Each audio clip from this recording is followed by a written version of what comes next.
In the vast tapestry of human society, there are tales that challenge the very fabric of law and order. Today, we delve into the world of vigilante justice, stories where citizens, driven by desperation or a sense of moral duty, have taken the law into their own hands. From historical accounts to modern-day legends, these narratives reveal the complexities and moral quandaries of vigilante actions. Imagine for a moment living in a world where the established legal system falters, where the wheels of justice turn too slowly, or perhaps not at all. What would you do if wrongs went unpunished and crime ran rampant, unchecked by those meant to safeguard the community?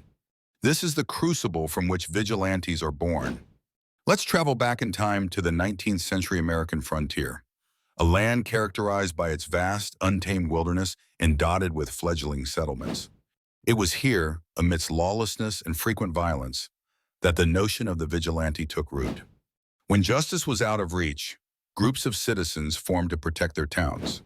One notable example is the Montana Vigilantes, who, faced with rampant criminal activities, most notably by the gang known as the Innocents, took decisive action. Without official sanction, they orchestrated trials and subsequent executions, seeking swift justice in a time of desperation.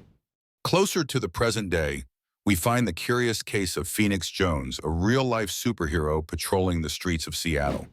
This modern-day vigilante, dressed in a black and gold costume, took a stand against crime, performing citizens' arrests and intervening in instances of petty theft and assault, all while documenting his efforts online. His actions sparked debate. Was he a bold warrior against crime, or a reckless individual risking his safety and those he sought to protect? The line between vigilante justice and criminal acts can be thin. Consider the Ku Klux Klan in the post-Civil War United States.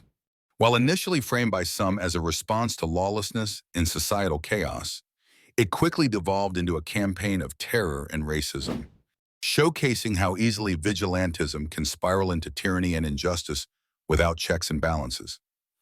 Around the globe, vigilante actions tell unique stories. In Mexico, for years, local communities have formed self-defense groups to combat drug cartels that have overpowered or corrupted local police forces. These groups, often made up of farmers and villagers, took up arms to defend their homes and families. While their intentions may stem from a need for security and justice, such actions have sparked significant controversy.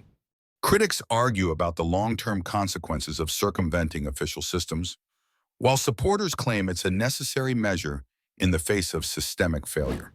Yet as we explore these stories, the ethical dilemmas are ever present. When the system fails, does the responsibility fall on the individual? Or does taking justice into one's own hands risk more chaos, perpetuating a cycle of violence? Vigilante justice often arises from a perceived absence of action.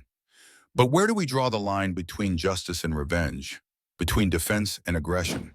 In retrospect, vigilante justice is not merely a historical footnote, but a recurring pattern that reveals as much about society's failures as it does about individual courage or folly. It challenges us to ponder a world where the rule of law is both a privilege and a fragile construct. In the end, these tales urge us to reflect on our societal systems and their capacity to adapt, evolve, and respond to the needs of the people they serve. In closing, while vigilantes might stir the imagination as symbols of justice outside the law, their actions remain a stark reminder of the continuous struggle to balance justice, order, and individual agency. As societies, we must consider the reasons that drive citizens to such extremes and strive to create more resilient, equitable systems that leave little room for the vigilante to arise. Until then, these stories remain both cautionary tales and reflections on the nature of justice itself.